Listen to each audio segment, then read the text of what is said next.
still remember that day so vividly. The spring sunlight was streaming through the windows of Mayo Clinic Hospital. It was just another ordinary day. As a pediatric nurse, I was going about my usual duties, surrounded by children's smiling faces.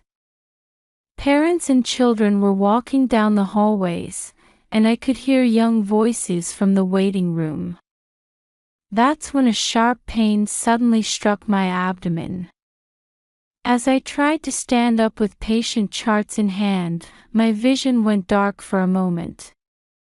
"Caroline, the baby's coming." I heard Jane, my colleague, calling out from somewhere far away. I was 39 weeks pregnant, with just 1 week until my due date. Everything felt like a dream until I found myself lying in a hospital bed as a patient. The scent of white linens, the steady beeping of monitors, and the waves of contractions reminded me that this moment was real. Thomas rushed over from his construction company in Paradise Valley. Usually dressed in a suit, he burst into the room with his white shirt collar disheveled. I still remember the warmth of his large hands holding mine, how comforting it felt. Sweat beaded on his forehead, and his eyes showed a mixture of love and anxiety as he looked at me. "It's all right, Caroline. I'm here with you." His words reminded me of our first meeting 3 years ago. That day, as a successful construction company president, he had come to make a donation to the pediatric ward where I worked. He donated a playroom for children fighting serious illnesses. That was how we met. I was drawn to his kindness and sincerity, and he understood my passion for my work. On our days off, we would walk around Camelback Mountain or enjoy picnics at the Desert Botanical Garden. Our love grew gradually under the hot Phoenix sun.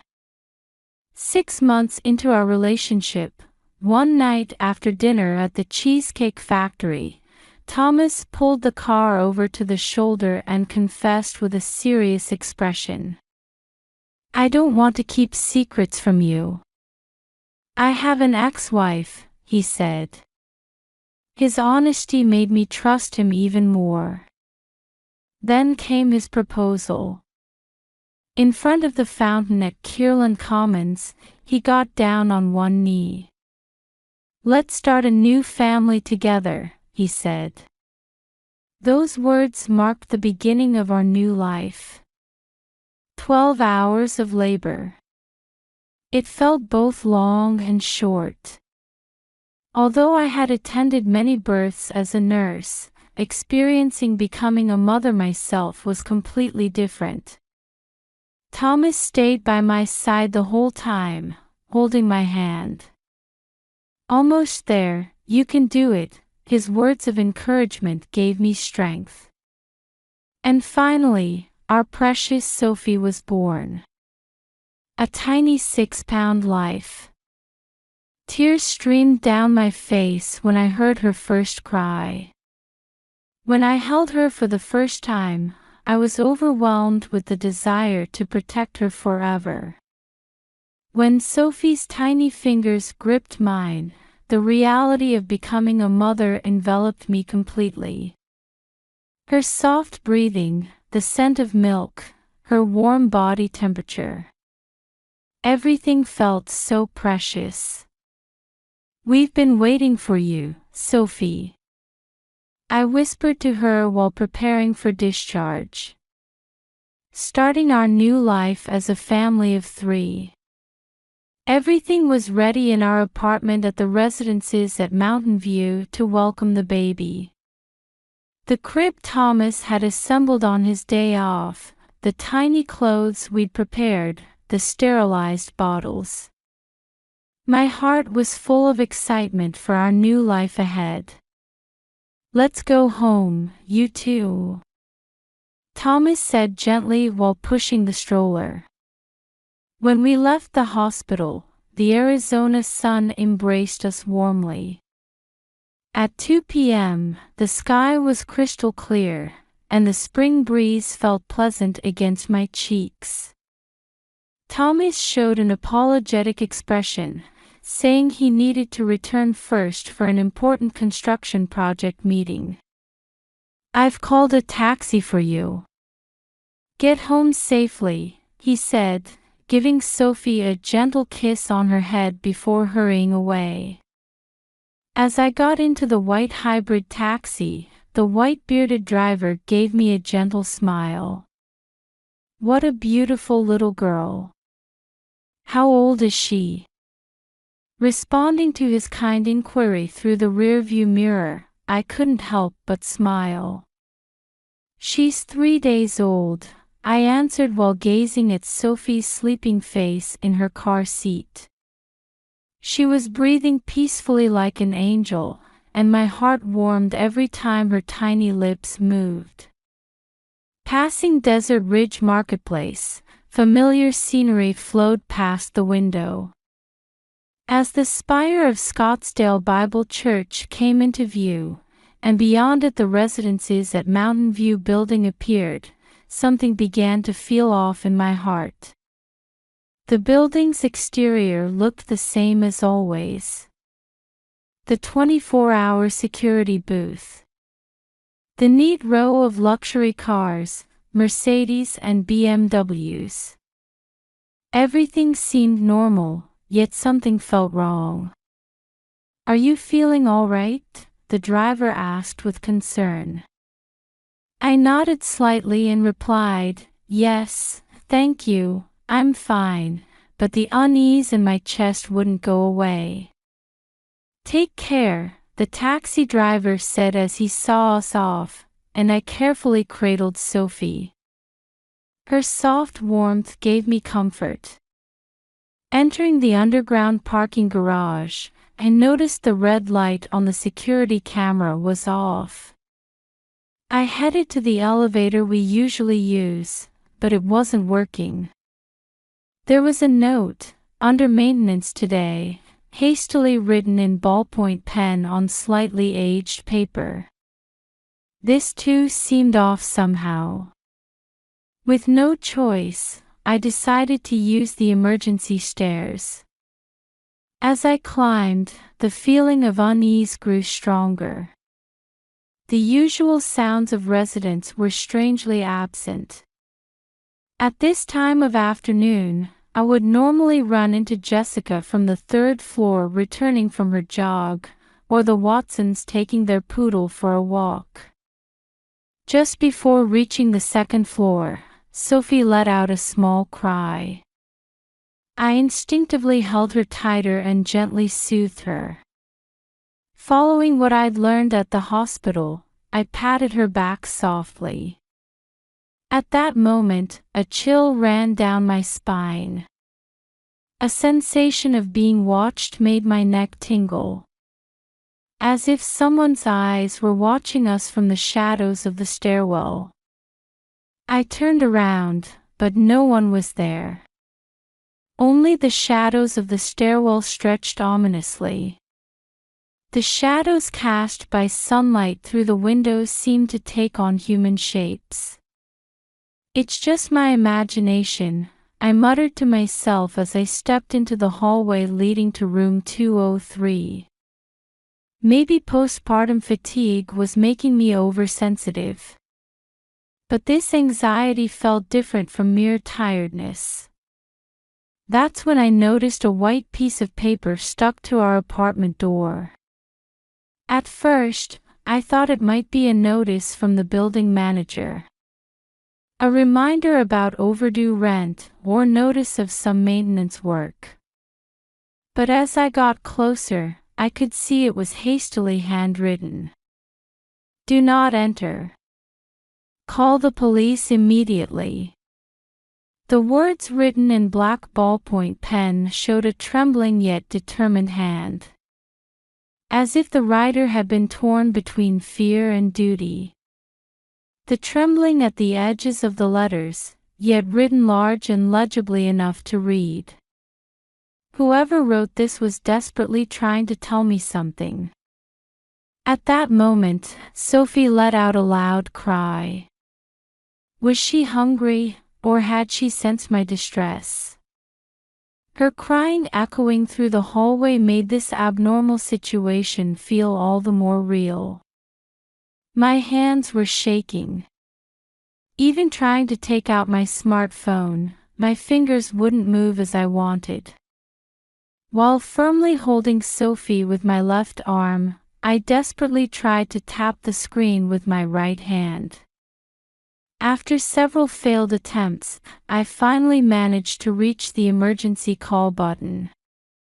A calm female operator's voice answered. There's a note on my door. The words wouldn't come out properly. I have a baby with me. We just got discharged from the hospital. Suddenly, I thought I heard a noise from inside the apartment. Something falling, or being dragged. Was someone inside? Were they lying in wait for us?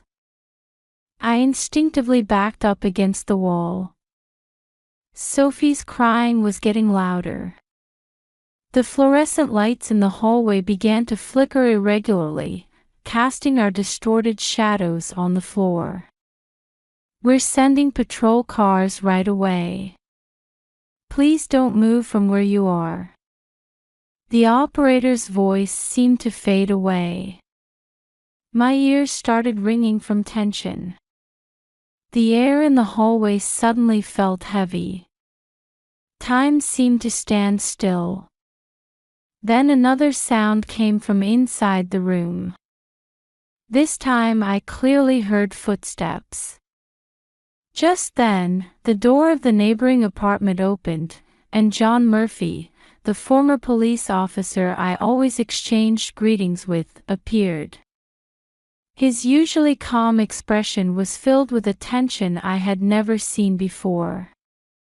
Sweat beaded on his deeply wrinkled forehead, and he seemed to be gripping something shiny in his hand. "Caroline, don't go inside." His voice was low and warning. "I've already called the police. I wrote that note." The sound of sirens I'd been hearing in the distance was getting closer. I stood next to Murphy, still holding Sophie tightly to my chest. "Stay calm, Caroline." His low voice carried the authority of his former police officer days. "I'll explain everything." A few minutes later, heavily equipped police officers came running up the stairs. The tall officer in the lead quickly assessed the situation. "I'm Detective Mike Johnson. Is everyone all right?" The officer approached us while calmly surveying the surroundings. "I'm John Murphy. I made the call." Murphy stepped forward. "Around 1:30 p.m., I witnessed a suspicious woman entering the building. Something was off about her. It was as if," he continued, choosing his words carefully, "as if she was possessed by something." Murphy's testimony was surprisingly detailed. The woman was in her late 30s, with flashy blonde hair, wearing expensive designer clothes. However, despite her appearance, she was clearly distraught. Furthermore, she seemed unusually familiar with the building's security system and had managed to disable the cameras under the pretense of maintenance. "She definitely broke into room 203, Murphy continued. "As a retired police officer, I instinctively sensed danger. However, I hesitated to call the police without concrete evidence." He looked at me apologetically. "So I at least wrote the warning, hoping Caroline would notice when she returned." Detective Johnson requested backup over his radio and began taking detailed statements from us while waiting for the special team to arrive. With a trembling voice, I told them about Thomas's ex-wife, Rachel Smith, a former fashion model who had remained obsessed with Thomas after their divorce. However, she had recently disappeared from sight, and we had almost forgotten about her. "Is the baby all right?" a female officer asked gently. Strangely enough, Sophie was sleeping soundly through all this commotion. "Yes, she's fine," I answered while gazing at her sleeping face. "I must protect this child." That thought gradually melted away the fear that had been freezing my heart. Just then, a voice came through the detective's radio announcing the arrival of the Special Operations Team. Elite officers in black uniforms efficiently climbed the stairs. Their movements were precise, as if they had practiced this countless times. "We'll check inside," the detective told us. "Please evacuate to a safe location." Just as the Special Operations Team leader was carefully trying to open the door with a master key, we all heard a distinct sound. Someone was moving inside. The officers' expressions changed instantly. The leader gave hand signals to his team, and they all readied their weapons. Then, they quickly opened the door. A few seconds of silence. Then the sound of something falling inside. A woman's scream-like voice. The officers swiftly entered the room. Those of us left in the hallway watched with bated breath as events unfolded. Then one officer came out to the hallway, his face pale. "Detective, you need to see this." His voice clearly showed his disturbance. Detective Johnson quickly went inside. When he returned, his expression was perhaps the most severe of his 13-year career.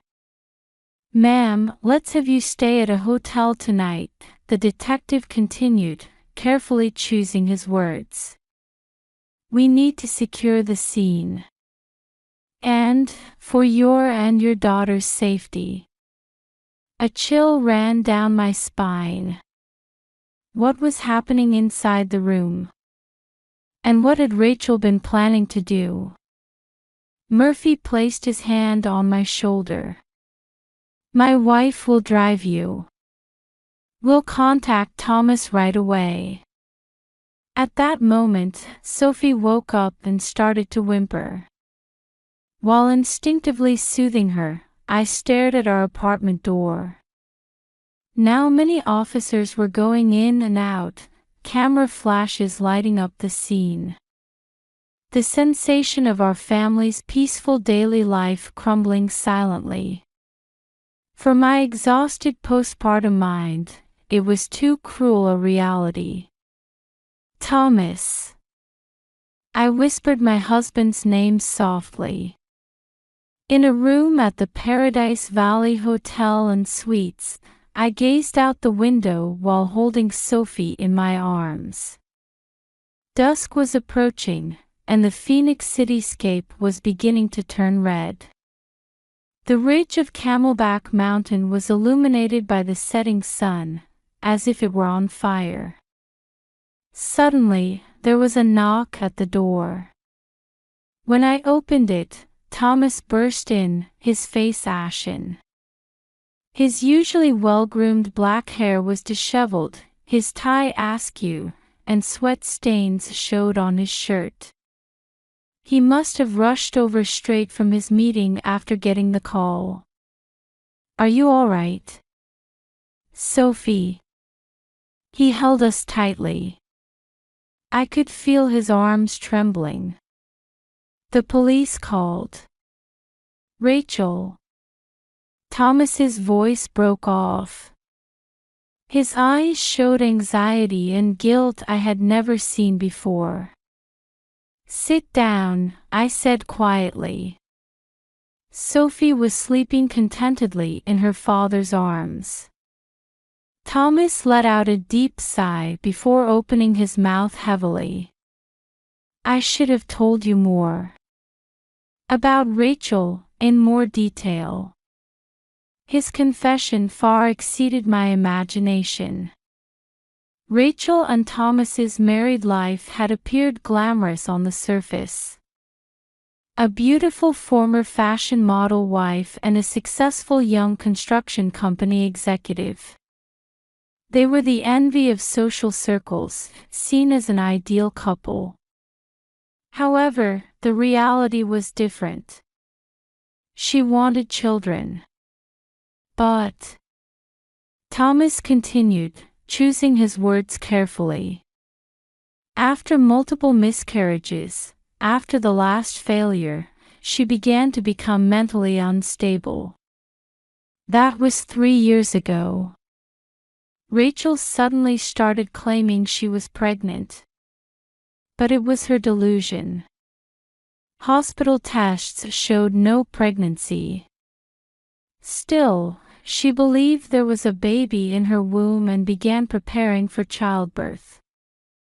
I decided on divorce when she tried to. Thomas closed his eyes painfully.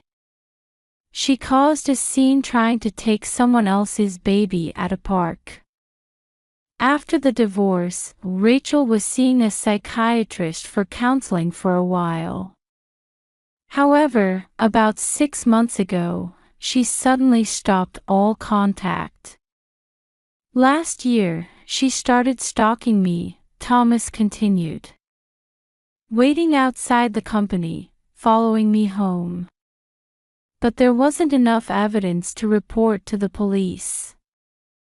Just then, the hotel room phone rang. It was Detective Johnson. "Mr. and Mrs. Green," the detective's voice resonated heavily. "We have Rachel Smith in custody. And I'd like to report about the situation inside the room." 30 minutes later, the detective visited our room. His expression was more serious than ever. "We found quite an unusual situation inside," the detective chose his words carefully. "On the crib, we found old wedding photos of you and Mr. Green. However, Mrs. Green's face had been cut out." I gasped involuntarily. Thomas's hand gripped my shoulder more tightly. Furthermore, the detective continued, "We found a large quantity of baby items. New diapers, bottles, baby clothes, and a collage of baby pictures. Covering an entire wall." The detective took out his tablet and showed us photos from the scene. My hands trembled. Dozens of baby pictures were pasted on the wall. They were all cut out from the internet and magazines. And in the center, a photo of me and Sophie from the hospital. "She seems to have gained access to the maternity ward by posing as hospital staff," the detective explained quietly. "That's probably how she obtained the photo of you and your daughter." Even more frightening facts came to light. When Rachel broke into our apartment, she had prepared everything needed to take the baby. A baby carrier, bottles, and forged passports. She was going to Sophie. My voice trembled. Thomas held me tightly. "I need to tell you about the circumstances of Ms. Smith's arrest as well," the detective continued. "When the special operations team entered, she was in front of the crib, holding a baby doll. And she was screaming." The detective hesitated for a moment. This child should have been mine. Thomas's baby should have been mine. We wouldn't be able to enter our apartment for a while as evidence was being collected. Rachel's fingerprints were found throughout the room, and security footage showed her disabling the security system. We have complete evidence, the detective said firmly. She will be charged and receive appropriate treatment. Thomas let out a deep sigh. I should have paid more attention to her care back then. But I was so caught up in work. His voice was tinged with deep regret. Just then, Sophie began to cry softly. She must be hungry. I lifted my daughter and prepared a bottle. The feeling of her tiny hand gripping my finger. Her warm temperature. Her steady breathing. Everything felt precious. Outside the window, the sun had completely set, and Phoenix's night view spread out before us. The spire of Scottsdale Bible Church was lit up, its light seeming to reach our room. Thank you, I whispered, kissing Sophie's head. Mr. Murphy's quick thinking. The police's swift response. And gratitude for being able to protect this child. Everything welled up, and tears flowed from my eyes. Thomas gently embraced us. It's all right now. I won't let anyone hurt you too. A year has passed since then. Room 203 at the residences at Mountain View is now filled with warm laughter. Sophie crawls all around the room, and I chase after her. Such scenes have become our daily life. Daddy's home, I call out in the evening, and Sophie happily babbles of Papa, Papa. Having Papa as her first word has become Thomas's greatest pride. Since that day, we've overcome many things. For the first few weeks, we attended trauma counseling regularly. In the warm atmosphere of Desert Behavioral Health Clinic, I gradually learned to put my fears into words. Thomas attended with me, and together as husband and wife, as parents, we considered how to process this experience. We can't change the past, but we can create our future together. The words of our counselor, Jennifer, still remain in my heart. Our relationship with the Murphys has grown deeper. Every Sunday afternoon, they invite us for dinner. Amid the aroma of Arizona-style chili beans and cornbread, Mr. Murphy tells interesting stories from his police days, and his wife Grace treats us to homemade apple pie. I'm truly grateful that my police instincts were right that day, Mr. Murphy often says. Grace adds with a gentle smile, your instincts saved this child's life. Sophie's first birthday party became a celebration for the entire community. The courtyard of the residences at Mountain View was filled with dishes brought by residents, and children's laughter echoed throughout. What a lovely party! Detective Johnson attended with his family too. He's now one of our close friends. Sometimes he stops by during his patrol rounds and gives Sophie toy police badges. As for Rachel, she's receiving treatment at the State Psychiatric Center. According to the medical team, she was suffering from severe delusional disorder. They determined she needed long-term inpatient treatment. She still believes my family should be hers, Thomas said quietly while reading reports from the center. But she can't hurt us anymore. Indeed, her actions were unforgivable. However, as time passed, my anger gradually turned to pity. Perhaps her strong desire to have children had driven her to extremes. During Sunday service at Scottsdale Bible Church, I sometimes pray for her, for healing and peace to come to her. Perhaps this is the only form of compassion I can offer as a mother. And now, our family has a new life growing within. You're going to be a big sister, Sophie. When I tell her this, she puts her tiny hand on my belly with a puzzled expression.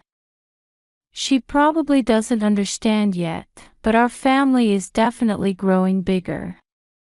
This morning too, while looking at baby items at Desert Ridge Marketplace, Sophie happily picked up tiny socks.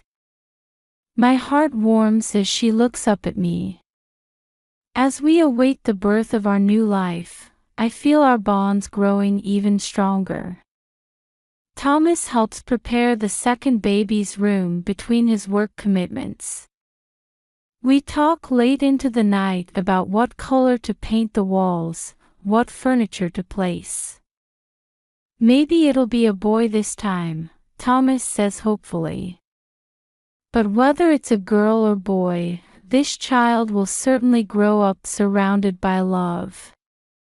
Outside the window, Camelback Mountain's ridge is tinted by the sunset. The same view as that day last year. But my heart is filled with completely different emotions now. Not anxiety or fear, but hope and anticipation, and above all, deep gratitude. Sophie sits on my lap, opening her favorite picture book. Goodnight Moon, she never seems to tire of it, squealing with delight each time she turns a page. I can hear Thomas preparing dinner in the kitchen. The aroma of his specialty, lasagna, fills the room. This weekend, we plan to invite the Murphys to celebrate our new life. Mama, Sophie suddenly looks up at me. In my arms, she shows a completely content expression. Mama's right here, I hold my daughter tightly. Our story has only just begun. We don't know what events await us ahead. But I'm truly happy that I can move forward, step by step, with this beloved family. Outside, the spring breeze was beginning to blow gently, as if announcing the arrival of a new season.